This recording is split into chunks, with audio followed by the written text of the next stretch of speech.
Jennifer Moore is an empath. She feels emotions from others. I didn't know anything about empaths before, seen them in science fiction. We talk about Star Trek where we've seen them before. She has a podcast, book, Empathic Mastery. Fascinating discussion on empaths and the difference between an intuitive or a psychic. These other kinds of, there's a wide spectrum I learned in this discussion. A fascinating discussion with Jennifer Moore about empaths and how they're able to get these feelings and emotions, and it's an immersive experience. I asked if she's in congested areas like New York City, is it more intense? And she lives in an actual sparse area. She lives in Portland, near Portland, Maine. But it's a great discussion on that. She talks about the top 4 kind of misconceptions that people have about empaths. But I really enjoyed this conversation with Jennifer Moore, the empath. I hope you like it too. Thanks for listening. Hi, I'm Joey Pinz. People ask me, how did I lose 130 pounds? The quick answer is always discipline. I started my business, wasn't paying attention to my health, was eating too much, drinking too much sweets. My daughter was born. Next thing I know, I'm pre-diabetic, I have hypertension. I knew something had to change. Discipline. I, like many of you, have faced many challenges in your career, in your family, in your life, in your faith. How did you attack them? How did you approach them? How did you solve them, hopefully? It all had to have some degree of discipline. I'm also asked, how did you found and start a tech business that lasted over 25 years? Discipline. I was committed to it, enjoyed technology, didn't enjoy some aspects of it, but knew it was necessary. Discipline. Our podcast mission, how do we use discipline to better ourselves and society? Join me, please, as I talk to interesting people and discuss how they use discipline in their family and their passion and their careers and how it helped them. Our podcast vision, growth through learning from others. Joey Pinz Discipline Conversations. It'll be light and serious. Join us, please. Thank you for consideration. Jennifer Moore, So nice to meet you. nice to meet you too. I scheduled for the 2 hours just because I figured that would give us enough time to, if we had, loose ends or anything that needed to be tied up, we could accommodate that. So, I appreciate that. You're in yeah. Portland, Maine area? I'm in the Portland, Maine area. Yeah, and you're in Connecticut? I'm in New Haven. Yeah, about 5-hour Excellent. drive. Yes, yes. One of my dearest friends' family lives sort of in the Washington, Connecticut Oh yeah. area. Yeah. Yeah, so travel down there every so often. Not in the last 18 months, but yeah, they're sort of like my other family. Oh, So, how nice. How yeah. nice. Yeah. Very cool. Well, could someone be an empath and not know it? Yes, absolutely. How? Because we live in a society that has a tendency to invalidate people all the time for feeling things. Hmm. And often we are told as highly sensitive empathic people that that we are overreacting, that we're taking it too personally, that we're making too big a deal out of it, that we should just let it go. And as a result, I think a lot of times people have a tendency to not recognize that the reason they're feeling so much intensity and that all this stuff is coming up is because they are not only dealing with their own personal issues, but they're picking up on the thoughts, feelings, and energy that's going on in the world around them. I think that a lot of people are much more sensitive than they realize and often can be feeling things that are not only theirs, but because we live in a society that I think has a tendency to dismiss this, it may not have never even occurred to us that this is part of what's going on for us. Fascinating. So, Yeah. what's the difference between an empath and somebody who's highly sensitive? Is there? I mean, I think that there's sort of a spectrum to this. And in my experience, most empaths are fit into the category of highly sensitive. But what I would say is that it's a continuum in the sense of you have some people who are highly sensitive. And what that means is that they are sensitive to the sensory, like the 5 senses, that light, intense light, intense sound, sensation, children with the identity of like sensory processing disorder, where having a tag on the back of their shirt is just enough to drive them completely Hmm. crazy. They have to wear the right pair of pants. They have to wear the right socks. All of these things, that there are sort of people who fit into the spectrum of they're sensitive on a sensory level. And then there are people who are sensitive on the sensory level, but who are also so sensitive that they're picking up on the more subtle energy of the world and picking up on the emotional cues and the emotions that are going on in the world. So for me, the difference between just being, and I don't mean just, but the difference between being highly sensitive and empathic and being an empath, or being highly sensitive and being an empath, is that the way I define being an empath is that empaths not only have empathy for what other people are experiencing, thinking, doing, taking on, sensing, but that empaths also feel what other people are feeling as if it's their own. So the experience is immersive. It is not just, I can imagine what you're going through. It's that I see you going through this pain and I feel it as if it is my own. And so I would say Hmm. that being highly sensitive is in many ways a precursor to being an empath, but being an empath does not being you are not necessarily you you're not necessarily an empath because you're highly sensitive. Does that make Interesting. sense? Yeah, very Yeah. interesting. Are you an empath? Oh, yeah. Absolutely. But I would say I am what I would call an empath in recovery, that I have learned a lot over the years about how to protect myself, how to not necessarily constantly just continuously take on all the thoughts, feelings, energy, pain, suffering of the world around me. Hmm. And I am also definitely a work in progress. And when did you learn that you were? So it was sort of, in my experience, it was kind of a journey. It started with watching Star Trek episodes when I was a kid. And there's this one special episode that will, forever burned in my brain, called The Empath, where there was a character who had the ability to take the pain, like literally absorb the pain from Kirk, McCoy, and Spock, and transmute it into her own body. So, they would, Kirk would look all anguished. She'd put her hands on him.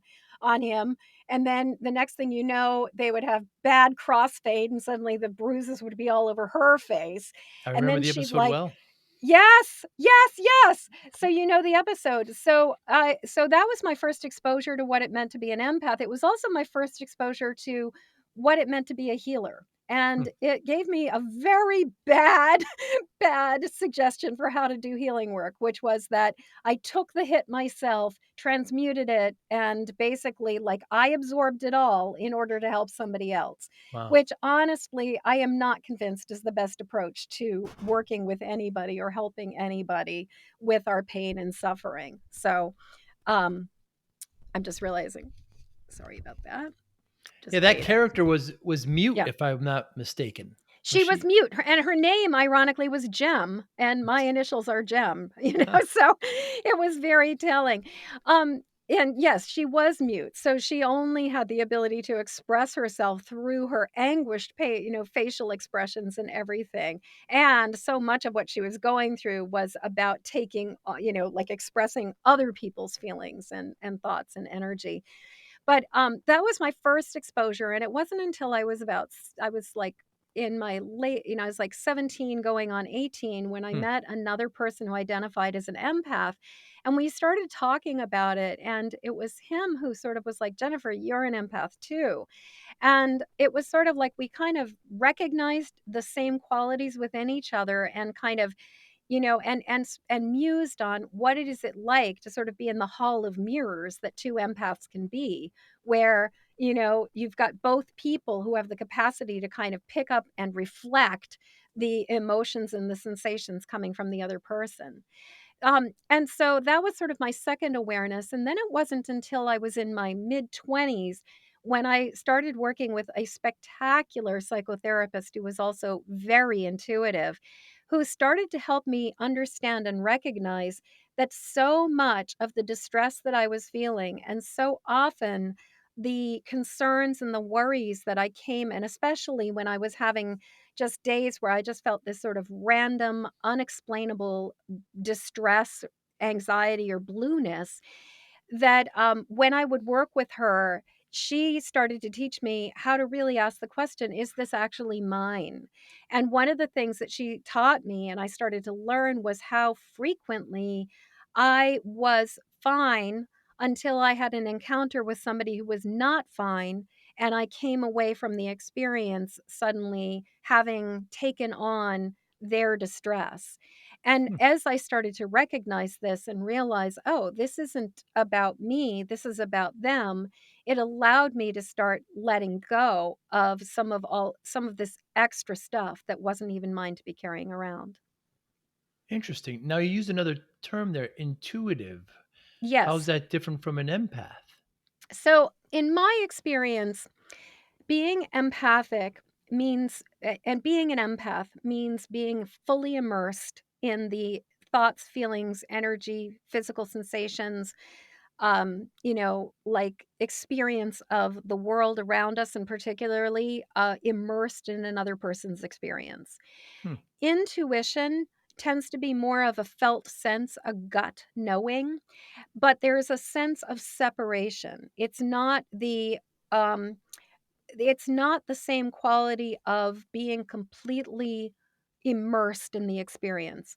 So I sort of think of, I think about sort of the continuum from there's like psychic, there's intuitive, and then there's empath.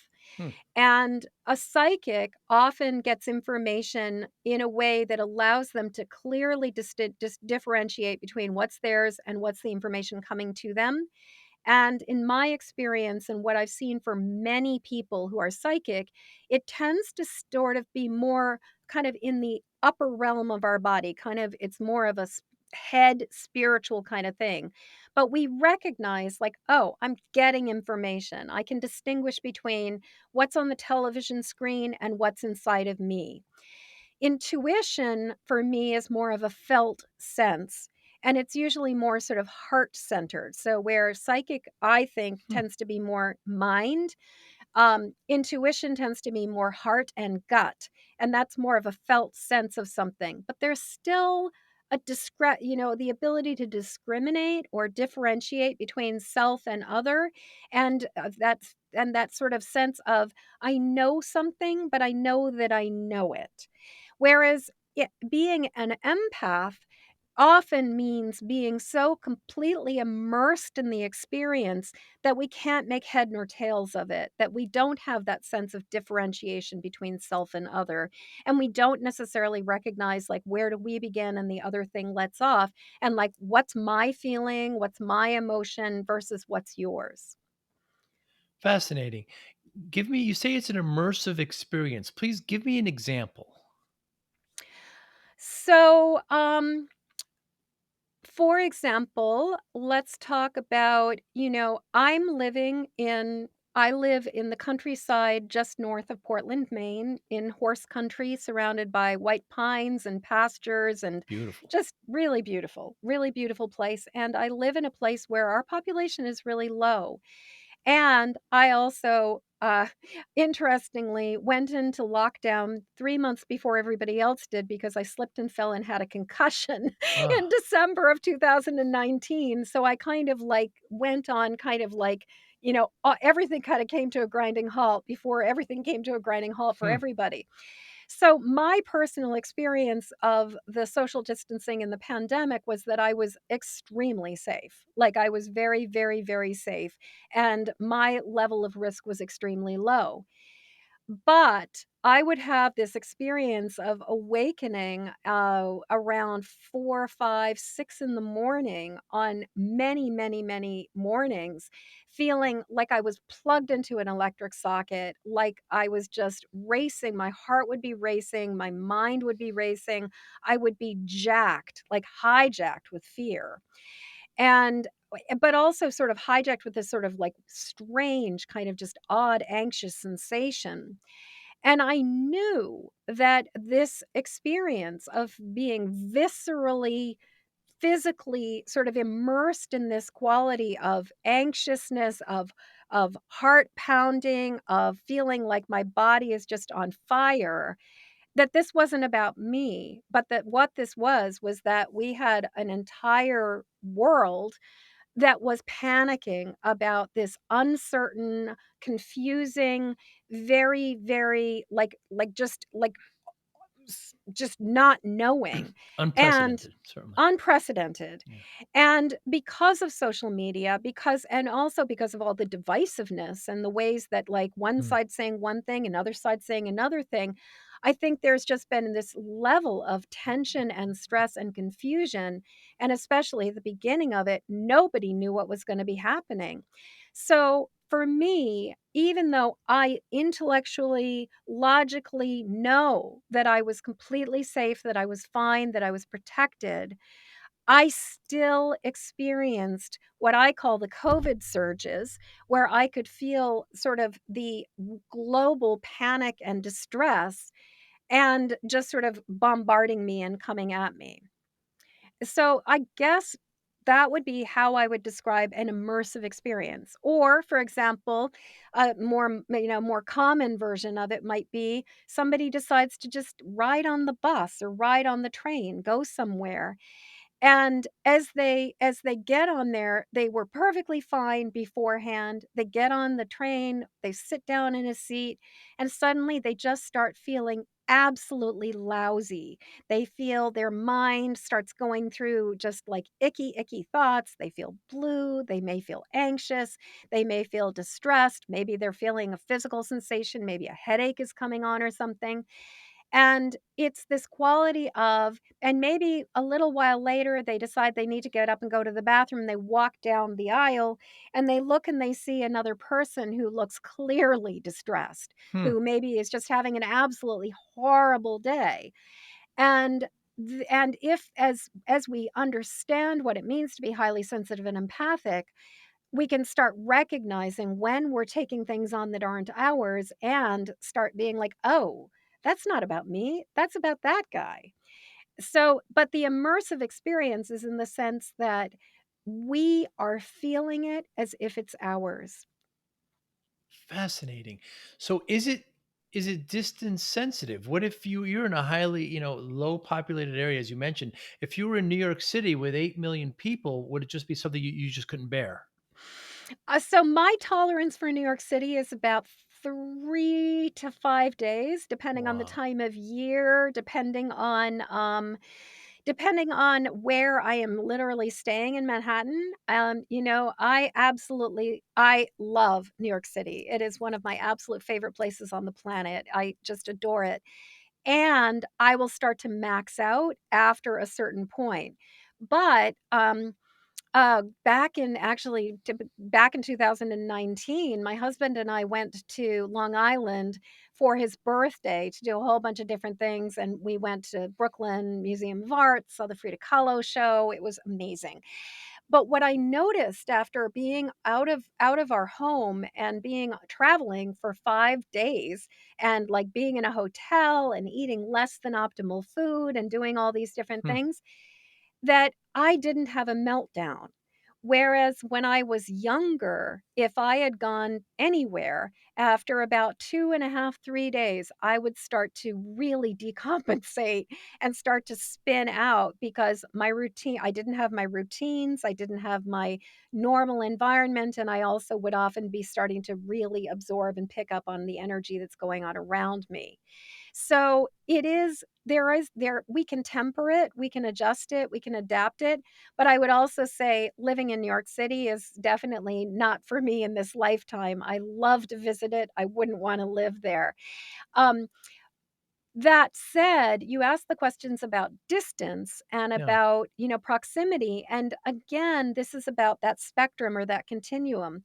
There are some people who being an empath simply means that if their boss or their kid or their husband or their wife or their partner or whomever is having a hard day, they'll feel that hard day, but it's local. It's isolated to this particular event.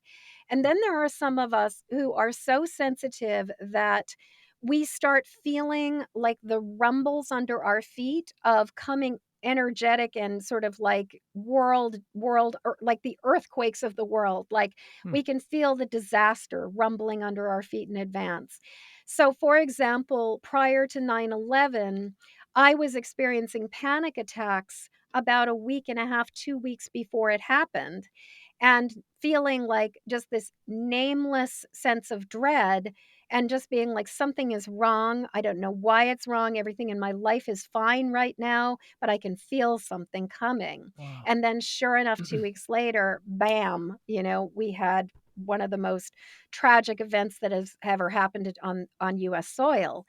Another example is a couple of years ago, there was that shooting at the Pulse nightclub in Miami, Yeah. Horrible. and, I was in a state for a couple weeks prior to it. I was just blue, I was depressed, I was anxious, because what I experience a lot of times is I'll experience the preemptive grief. Like, I'll be feeling the grief people will feel later, but I feel it in advance. And at that point in time, because I had been working on the book and I had a crew of other highly sensitive empathic people around me, I actually reached out to a lot of different people and I said, "Hey, are you feeling this too?" And consistently, the empathic people were like, "Yeah, I'm feeling this thing. I'm really feeling it. I've something's coming." So when Pulse happened, many of us were like, "Oh, that's the thing that just happened." So some people are more local. Some people are going to just pick up on what's going on right in their own vicinity. Some people are so sensitive that it's sort of like time and space doesn't even matter.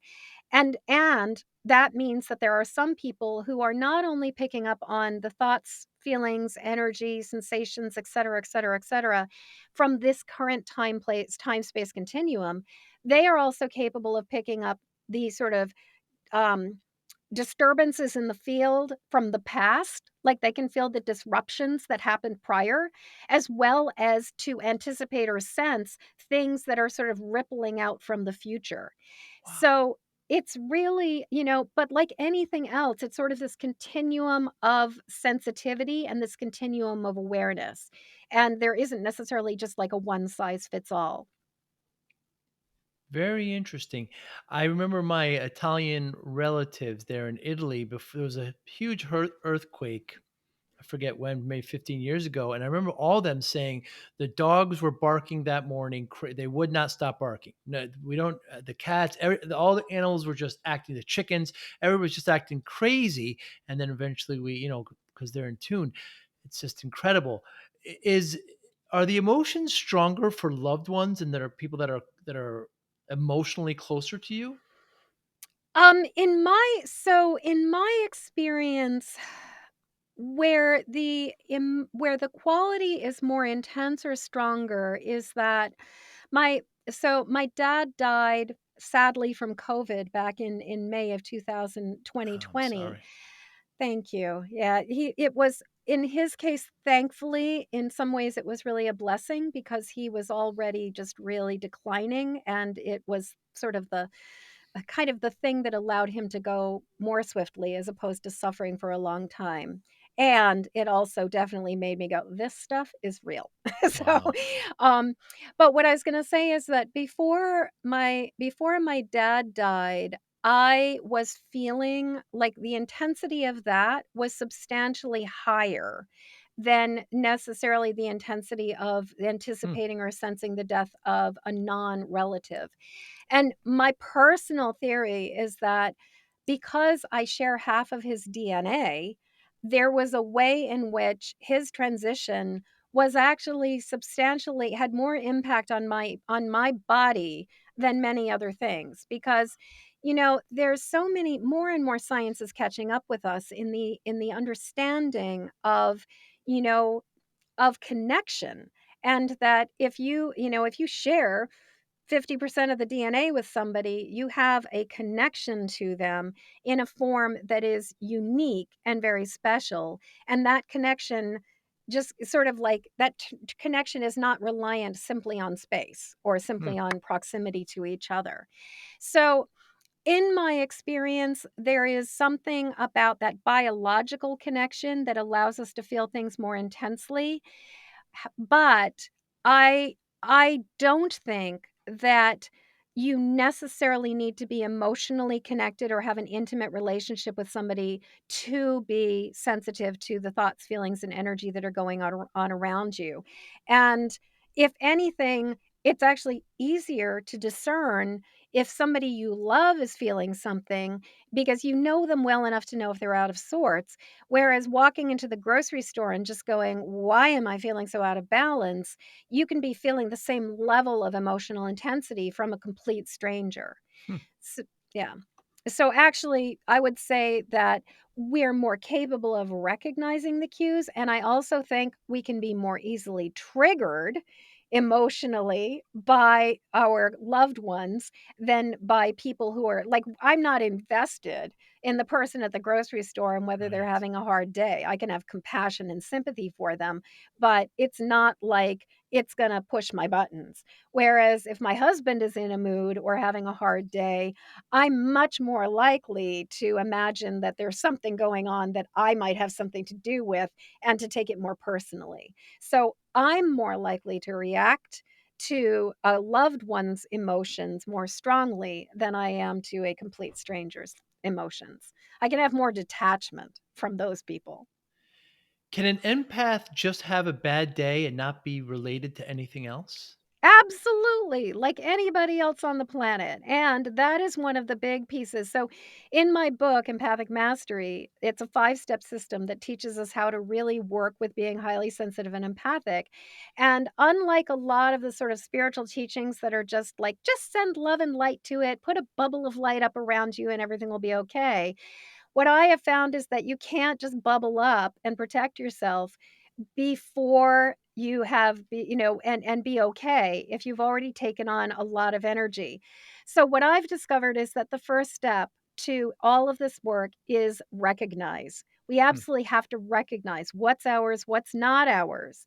The second step is release. Then we have to release the stuff that isn't ours that we don't need to be carrying around. The third step is then that put up the bubble of light, protect, but it's also about creating strategic boundaries and protecting ourselves in ways that allow us to not just energetically not take on more or absorb more energy, but also the aspect of really thinking about like, how do I set better limits? How do I set better boundaries? How do I stop being a people pleaser? Hmm. And then beyond that, because I do sincerely believe that nature abhors a vacuum, connect is the next step because we need to replace the energy we've released, all that negativity, with something positive. And so instead of just kind of being a void, we want to start really drawing in that divine source energy, that the light of the universe, the love of the universe, and filling ourselves up with positive energy. And then the final step in the empathic mastery system is ACT, which has to do with how are we going to live our lives in a completely different way? How are we going to take care of ourselves so that we're not falling into that pit of despair over and over again? And I will absolutely say it is a complete work in progress. I was gonna say, because there's daily atrocities in this planet of ours, There sure unfortunately. are. And we have an ability to perceive these daily atrocities in a way we have never ever been able to perceive it before. Hmm. And there's this thing that it was actually a oh goodness, I'm not even gonna try to do the name because I'm gonna screw it up royally. But there was this Italian research scientist who started working with this concept of what are called mirror neurons. And what he discovered was that there are some of us, so all of us have these mirror neurons in our brain that it's like monkey see, monkey do. When I see you expressing something or feeling something, there is a neuron in my brain that empathizes with it and mirrors your experience. Hmm. Now, I first discovered mirror neurons watching, like, I think it was Chicago Hope, whatever show it is that has, like, Oliver Platt as the amiable, psychiatrist. But it was this episode with this teenage girl who would basically was, like, at the emergency room, complaining about all these health issues, and it wasn't until Platt watched her and realized she was reacting to the physical health issues that she was seeing around her, and he pegged it, and he's like, "Oh, you have overactive mirror neurons." Hmm. So, overactive mirror neurons, which I believe empaths are people with extreme or excessive mirror neurons. We have more active mirror neurons than other people. What happens is we see what you're going through, and the mirror neurons in our brains respond to that, and then we feel what you are going through.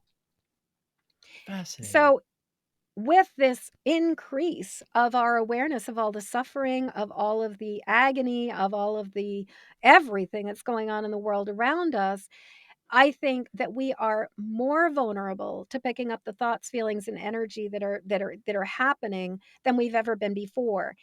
And I've also seen that a lot of people who could keep this whole thing down to a dull roar and who could really kind of like keep, like manage it.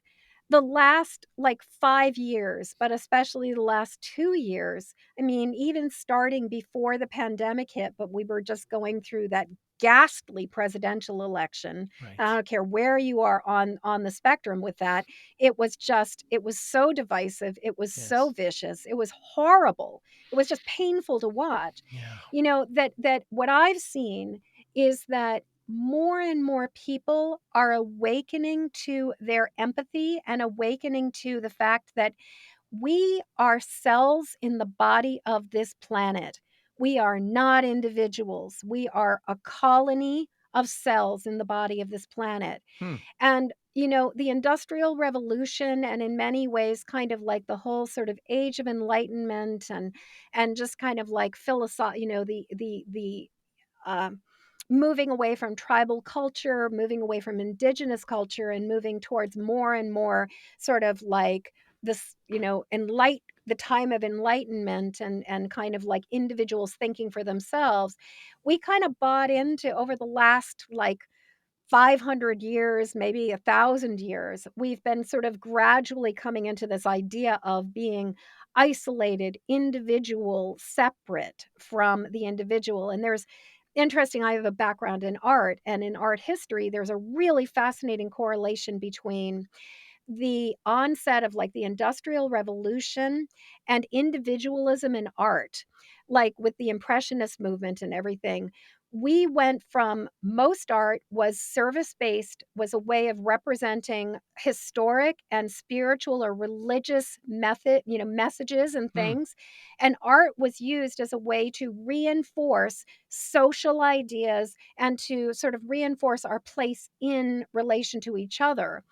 And it wasn't until the Industrial Revolution and sort of the French Impressionists and sort of the modern art movement started, where suddenly art was no longer about representing what mattered to the whole, but instead was about what represented or mattered to us as individuals. Hmm. And that, I believe, that idea of everybody is an individual, everybody is an ego, everybody is a separate being is something that we've this illusion that we've been living with and living under in modern society for who knows, the last what, 100, years. And we're sort of at this place right now where we're kind of coming into critical mass because the problem with this belief is that when we don't recognize how deeply, profoundly interconnected we are, that we are all like every human is like a nerve cell in the body of the planet. And those nerve cells are part of a neural net that can intersect and interact with each other and engage with each other. That what I think happens is when we don't recognize our interconnection, we don't necessarily understand how profoundly we all affect the whole, and as a result, Hmm. we are in these places of just isolation. But what I think is happening with all of the change that's going on is that we can't deny or ignore our interconnection anymore. And I have seen more and more people awakening to their empathic self, awakening to the fact that that we are interconnected, and feeling and being more and more aware of the fact that there is something outside of just our own felt and, thought and, sensed experience. Along with that theme of interconnection, can empaths sense another empath? I would say absolutely. In my experience, there is usually a feeling of recognition, a feeling of love, a feeling of like there's a way that like these, like where magnets will click together. There's sort of this sense of there's this sense of, oh, like the receptors between two empaths tends to be more open. So there is less resistance. Hmm. And more likelihood of people being able to make that connection. For example, one of my dear friends who is very actually person I mentioned earlier who has family in Connecticut, but one of my very dear friends, the first time she walked in to talk to me about doing some work, there was just instant recognition between the two of us. Like we just loved each other from the moment we met. And we've been BFFs ever since. Hmm. Yeah. And She she is an she is empathic. definitely an empath, highly sensitive, extremely empathic. She is somebody who tends to experience her empathy not only emotionally, but also very much through her physical body. And so when there's a lot of stress going on in the world, it will often show up in things like, um, intestinal distress, intestinal distress, uh, trigeminal neuralgia, all kinds Hmm. of just like really showing up in a physical form. Wow, you mentioned in one particular area you've got, you got a lot of videos and great content out there. The dangerous combination of an empath and a narcissist. Yes. Yes, yes, yes. So, oh god, I mean this is a topic. So, first off, I want to say that what I have noticed having worked with a lot of highly sensitive empathic women is that there seems to be a lethal attraction between narcissistic lovers and empaths. And often it is a match made in total heaven. It is pure bliss when it Really? starts. The problem is when the empath ends up bringing in a conflict of interest, usually children, that are taking time and space away from the narcissist. Uh, But so here's the thing narcissists, I mean, I think, sort of clinically, narcissists, it's all about them. 24/7, it's the narcissists, it's like the me show. What they thrive on is attention. What they thrive on is praise. What they thrive on is being seen through the lens of adulation and acknowledgement and adoration. Empaths thrive on the people around them feeling good. Because when an empath does not have their filters and shields properly in place and has not done what they need to do to keep themselves safe or to just even protect themselves from taking things on, they feel good when other people feel good. So, the thing about a narcissist is that the narcissist feels extra good when they're getting all that attention. hmm. And so there's this magic feedback loop between the narcissist and the empath when they first start courting, where the narcissist also knows how to please people. Narcissists are brilliant. They are brilliant. They have an incredible capacity for they know how to please people. They know how to meet people's needs. They know how to say the things that are gonna get what they want. They're very smart. And so when they first start working or connecting with an empath, they're not tipping their hat to their bad behavior. They are on their best behavior. They are wooing this person. They are lavishing them with praise. They are giving them all kinds of gifts. And the empath is reflecting this back at the narcissist with this with this adoration, with this joy, with this delight, with this feeling more seen and heard and acknowledged than ever before. And the narcissist is just feeding on that and Hmm. getting all kinds of like strokes from the fact that they are making that empath feel so good. And then the empath is feeding on the strokes of making the narcissist feel so good. So basically, everybody's in this state of just glorious bliss because the narcissist feels fantastic about themselves, and the empath feels fantastic about themselves because the narcissist feels fantastic. Wow. And this can go on Synergistic. for a good it is very synergistic, and this is why I think that it is so insidious and it also can be so challenging that an empath can easily fall into the trap of getting into a relationship with a narcissist. Because the thing is that until you really know what a narcissist does, it's not like you're necessarily going to recognize the red flags. They can be so charming that it's like you're a couple years into the relationship before you go, "Oh my god, I married a narcissist." And as I was saying, in my travels, what I have seen again and again and again is that while the empath has the time and the bandwidth and the space to really celebrate the narcissist and to make them the center of their world and to give them all the attention that they want, it's actually a pretty good relationship. Like it works pretty well. It's only when either the empath suddenly, like, realizes that they wanna do something for themselves, and, it's like, "Hey, it's time for me to go back to graduate school," or, "I wanna have I wanna have a career for myself," or, "I wanna do something for me," or more frequently, having those children that suddenly the narcissist is not getting their needs met. And in my what I've seen is that in the paradox or the irony for a narcissist with children is that a narcissist is not going to experience their children as a separate thing.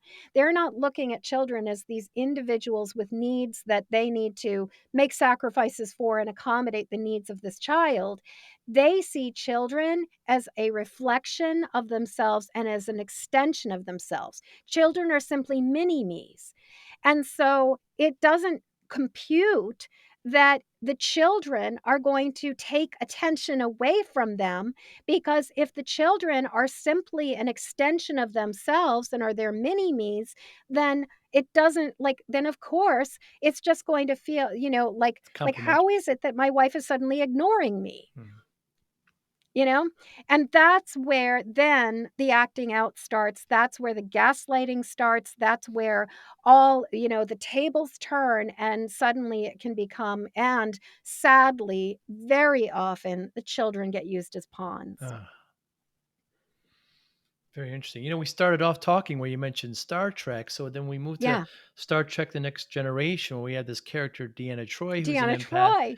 Yes. And she was used kind of in negotiations. Oh, they're hiding something. They're scared. They're lying. They're happy.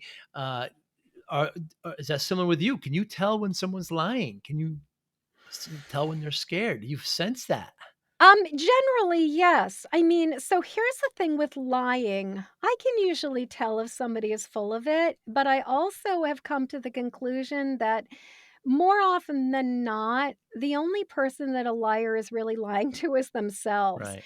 And as long as I approach choices with caution. And if I sense somebody is not on the up and up, or somebody is maybe like exaggerating things or something, I'm much more likely to just not engage, but I'm not necessarily going to be like, I'm not going to call them out on it. Right. If anything, I have a tendency to just kind of be like, I'll take you at face value until you prove yourself wrong, and sort of like, but I'm also not necessarily going to indulge in it. Like, I'm not going to go down that rabbit hole. And like if somebody's just telling me, "Wow, that sounds really hard. That must be so difficult for you." Hmm. um, so yeah, I can generally sense if somebody's experiencing fear. I can generally sense if somebody is experiencing a lot of things, which actually is a big part of what makes me so good at what I do as a healer and as an EFT practitioner, is that I have an ability to read the label from the inside of the jar. I mean, or actually I have an ability to read the label, because I have a saying or that I love, which is you can't read the label from the inside of the jar. Hmm. And a lot of times when we're in the jar, we can't see our stuff. I have this ability to look at things, and I think because I'm an empath, I can sense what's kind of in there, but then I can also sort of sense the other factors that are contributing to stuff. Body language, inflection, Body gesturing. language, inflection, gesturing, but then also factors like ancestral legacy, Hmm. genetic, what we've inherited, potentially past life experiences. If you're somebody who believes in reincarnation, um, impact of a global level of things. So, not just necessarily looking from the standpoint of what are you seeing in the immediate moment, but also what are the mitigating factors, what are the contributors that could be affecting the experience somebody is going through right now. And if there's one thing that I have come to the conclusion of in my illustrious life so far, is that there's never just one answer. It's never cut and dried. It's never just as simple as this is the thing, this is the one root cause. There's always multiple factors that are contributing to why something is the way it is, which is why making changes in our life can be so incredibly challenging. Hmm. Very true. Yeah. I generally bring in the theme of discipline, and it seems to me that Yes. empaths are need more discipline than ever because you have all these emotions that you need to quell and not carry out, and you're constantly kind of battling this. It seems discipline Yeah. is first and foremost in your life. Absolutely. Well, and I would say routine, like Mm, establishing systems, having strategies. I was thinking a lot about the theme of discipline. And being a Capricorn, I absolutely love discipline. Discipline is like my friend. But I was thinking a lot about the dance and discipline between mercy and severity. There's I don't know if you're familiar with the tree of life in the Kabbalah. I used to do a lot of work with tarot cards, and there's sort of this idea of particularly in the idea of the pillars of mercy and severity, like the idea of like this the two extremes, and that the path of that middle path is kind of the path where we can accomplish the most. And I was thinking with discipline, white knuckling our ways through something only works for so long. right. But being excessively permissive also only works for so long. And there's that sort of loving ourselves gently to the guideline. And that's the thing for highly sensitive empathic people, is that so frequently we have been dismissed. We have been invalidated. We've been often we're the canary in the coal mine. And a lot of times, empaths are the designated feeler in the family. Hmm. We're the one who's like feeling all the things that everybody else is in total denial about. And when we are feeling it or calling it out or talking about it, it's not uncommon for empaths as children to have parents who are like, I'm not feeling that way. That's not really what's going on. You're just making shit up. When the truth is, the empath is sensing all the stuff that is going on underneath the surface and the elephant in the room that's just not being called out.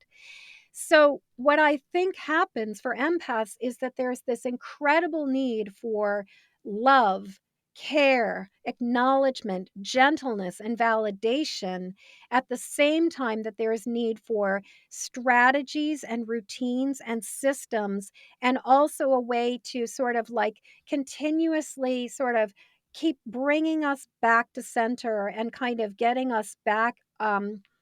Back on track. I love the old, that Fisher Price commercial, "Weebles wobble, but they don't fall down."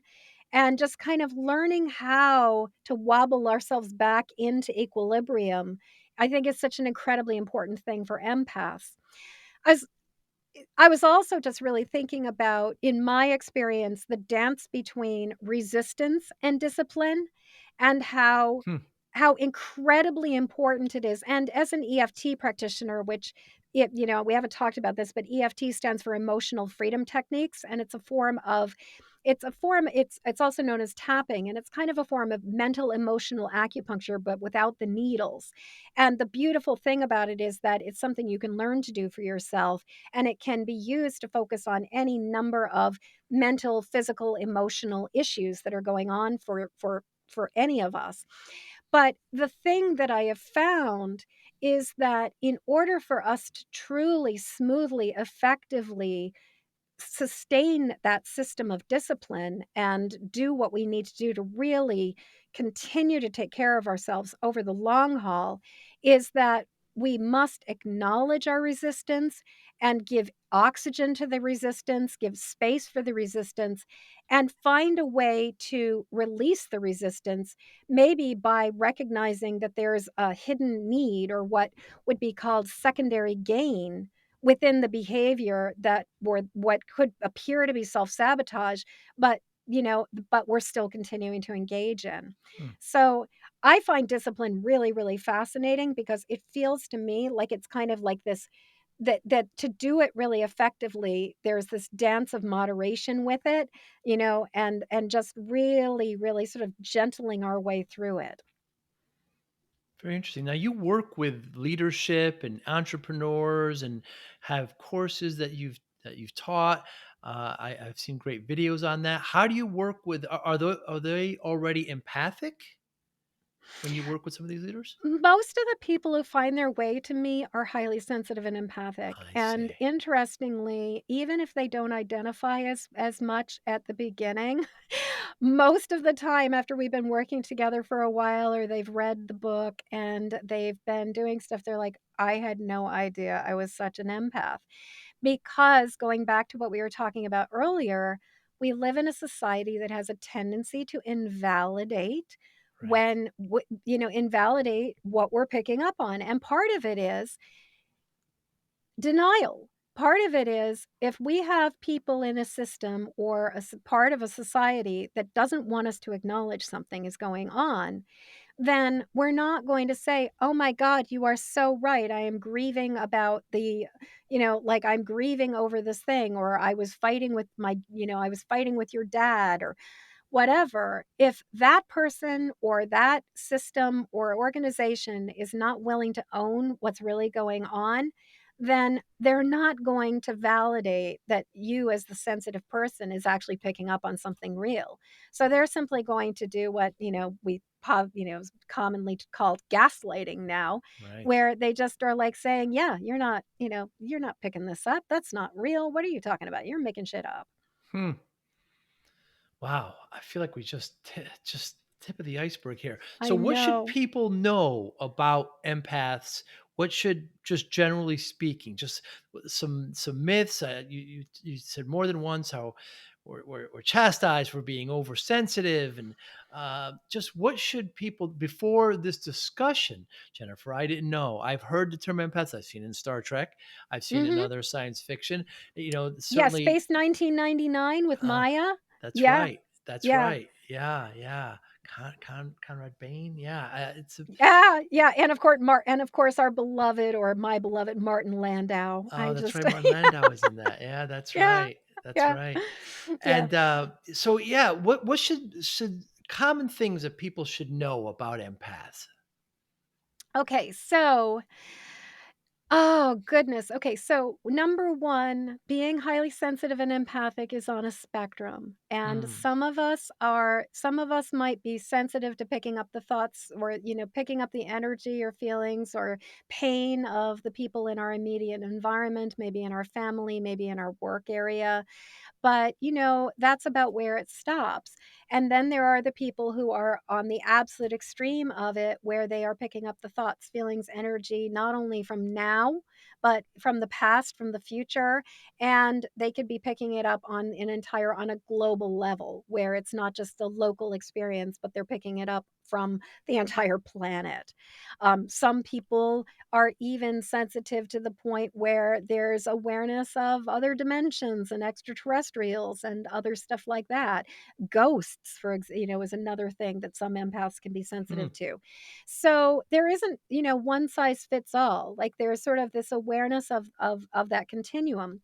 The second thing that I would say is that if you are feeling something, if you are picking something up, and especially if you don't have any idea where it's coming from, if you look at and evaluate your own life and you're like, everything is falling into place right now, everything is as it should be, everything is the way I want it to be, and it's really okay. If you are that in that place, and yet still you are completely out of sorts, feeling wonky and out of balance, chances are something's going on that you're picking up on. Hmm. And so I would say, if you cannot pin it to anything that you are personally going through, it's very likely that there is at least a factor outside of yourself that is contributing to it. The third thing that Hmm. I will say is that said, most of the time, I don't know, 8 times out of 10, 9 times out of 10, the reason something has the ability to get a hold on us or a grip on us is because of our own wounds, unresolved or unreconciled wounds, and unhealed trauma. And as a result, our stuff gets triggered by what's going on outside of us, and then starts a cascade of reaction where we are sort of re experiencing the intensity of the feelings from whatever event or experience or belief or inherited DNA thing that we're carrying around, that got activated or initiated by something similar outside of ourselves. So, Wow. in my experience, 9 times out of 10, the work is not just about, I recognize that this is yours and I give it back to you. It's about, I recognize that this is yours and I give it back to you. And I also recognize that this is mine and I'm willing to heal it. So that would be the third thing, and then I guess I would say the fourth thing is, when you have somebody who is saying things like, "You're taking it too personally, you're taking it too seriously, you're making too big a deal out of it, you're overreacting, stop being so hysterical, you're just being crazy." I mean, and sadly, this litany is what I hear so many people I work with tell me. Like, I Wow. cannot even count the number of times I've heard this script repeated back to me from my clients' husbands, parents, friends, just all kinds of people saying some variation of that. And what I want to say is, number 1, you're not crazy. You may be having a really hard time. You may be dealing with some mental health issues. And it's very likely that whatever it is you're talking about is not the problem. Hmm. And when somebody is telling you that you're overreactive, that you're being too sensitive, that you're taking it too personally, that is about their own ability to deal with people having feelings, and it is not about you. Or at least it is mostly not about you. My goodness, Jennifer Moore, thank you so much for your time today. So, Oh, so Joe, interesting. such a pleasure to have this conversation. So, I love so so much. good. How can people Yeah. get in touch with you if they're having these kinds of questions? If they hear these things, how can they get in touch with you? So the best way to get in touch with me is just jump on over to my website, empathicmastery.com. And to get a copy of the book, you just Yes. add the word book to the same website, empathicmasterybook.com. So actually, it's a different URL, but empathicmasterybook.com. So empathicmastery.com and empathicmasterybook.com is where people can find me. Yeah. Fantastic. Fascinating, Yeah. fascinating subjects. Thank you so much for your time today. I hope Oh, one day to continue the conversation. I hope so too. And I just want to really, you are a fantastic interviewer. What a Uh, great listener. It was such a delight to have a chance to connect with you and talk with you. And I mean, I'm actually really interested in your journey too. I mean, and just your relationship. and I'd be really fascinated to hear, like, what your relationship to discipline is in terms of, like, some of what I've been talking about with, like, that dance between mercy and severity and resistance and, overcoming that in order to be able to do the things we need to do. I appreciate that. Yeah. I assure you it's not as interesting as you. It's not. But, Okay. thank you so much for your time. You be well, and, we all know how to get in touch with you. Thank you so much, Jennifer Moore. Thank you.